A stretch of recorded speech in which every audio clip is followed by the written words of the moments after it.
Hello there guys, this is Christy Lewis at the Lakeport branch of the Lake County Library, and today I am here to tell you about some brand new accessible STEM books for kids. Now STEM is science, technology, engineering, and mathematics, and there's been a big push about helping kids, especially helping kids be interested in STEM because there are lots of jobs opening up in those fields, and it's increasingly important for our kids to be aware of how all these things work so that they can support themselves. So without further ado, let's get into some very accessible STEM books that will have your kids just reading voraciously. First of all, let's start out with the Magic Treehouse Fast Tracker series. This book is about llamas and the Andes, and it's taking its inspiration on its subject matter for book number 34 in the Magic Treehouse series. So this would be a really good book to pair along with Magic Treehouse books for your kids. If they really enjoy the stories, have them read about llamas in the Andes alongside it. They'll love it. It reminds me a lot of the mythology books that you can pair up with the Rick Riordan mythology retellings. After kids fall in love with the mythology, because all of their favorite characters are demigods, the children of the gods, another great series for kids, they will want to find out about the gods and goddesses that inspired those stories.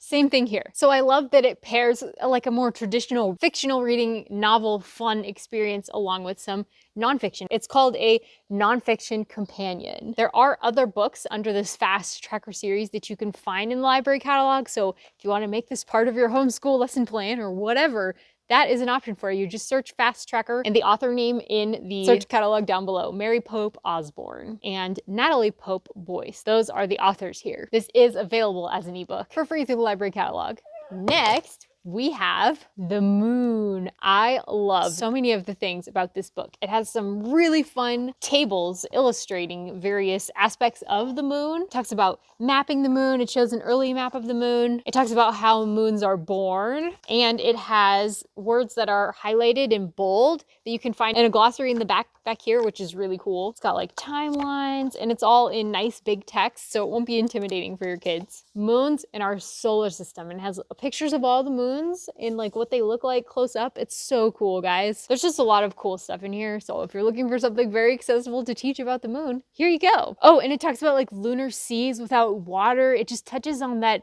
aspect of wonder that can really interest people in science, people like me anyways. Science to me is way more fun if you can touch on that wonder aspect, and I feel like this book does it. The Moon is gonna be my pick of the haul. Next, we have the book Amphibian Acrobats. This is by Leslie Bulion and illustrated by Robert Negank. I just think this is such a clever idea. It's all about amphibians who do various acrobatics. And another cool thing is it pairs little poems along with these gorgeous pictures and like a little bit of scientific fact. These are kinds of books that wouldn't be any trouble at all to just go through like one a day or something like that. If you're doing a segment on amphibians, this would be a fun one. It's got like silhouettes in front and that you could like trace, and it's just really fun. There also is an ebook available for Amphibian Acrobats, so check it out for free down below. And another book that's kind of in the same vein as the Amphibian Acrobats book is Eels, the Superpower Field Guide. There are some other superpower things that I didn't talk about in here, but I think the idea here is that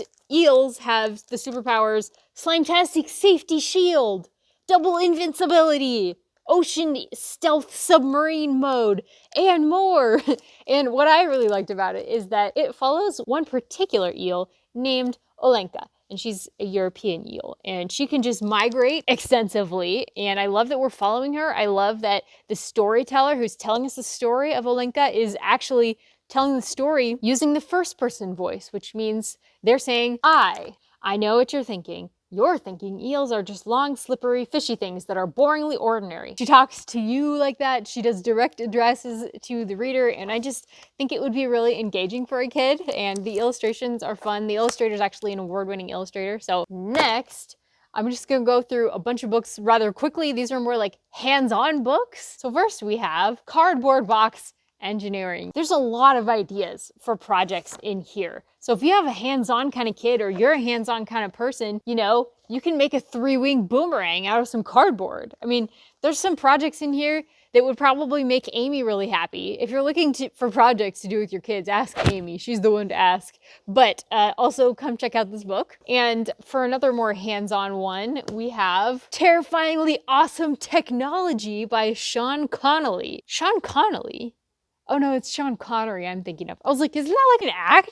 Didn't he play like James Bond or something? Anyways, so this has 27 experiments in it. It looks like there's a lot of like reading. I prefer that. So what this book does is it has a bunch of different chapters for every experiment, and it'll give kids some background and like related experiments, and terrifyingly awesome is one of the subheadings that's continuously under every chapter. And then it has the experiment. Hands-on, maybe a little less intimidating than cardboard box one to me. Next, we have It's a Numbers Game, Sucker. This is by James Buckley Jr. I have a feeling that's kind of a famous guy. There's actually another book in this series on basketball. There might be other ones too. This is The Math Behind the Perfect Goal, The Game-Winning Save, and so much more. This actually doesn't sound as much like a book of tips as it does kind of like factoids about math. So if you're interested in like sports history at all or sports statistics, this might be a good one for your kid. If they're interested in soccer in general, maybe a good book for them. And finally, the very last of our hands-on books, we have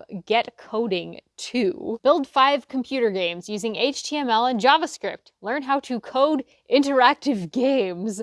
Now that sounds way over my head, but it actually is kind of cool. I've heard that, you know, in the modern age, everybody should know how to do some basic coding. I don't. It sounds like throughout this book, you are following a couple different characters and you're doing secret missions with them, building things with JavaScript. And all you need is a computer that connects to the internet. And it covers all the basics. I guess if I needed to start coding, this is the book I would go to. I just think it's cool that there's a book like this for kids. I hope that some of these books sounded interesting. I hope they sound accessible and fun. And there's a whole bunch more where these came from. I just didn't have time to talk about all of them. So please come and check them out. So they are available. They're also all down below, like I said, so you can just copy and paste down below in order to get them through the catalog. And I hope that you do. Thanks so much for watching, guys. Please do give this video a like in the corner and make sure to subscribe if you want to see more videos from us. And until next time, bye!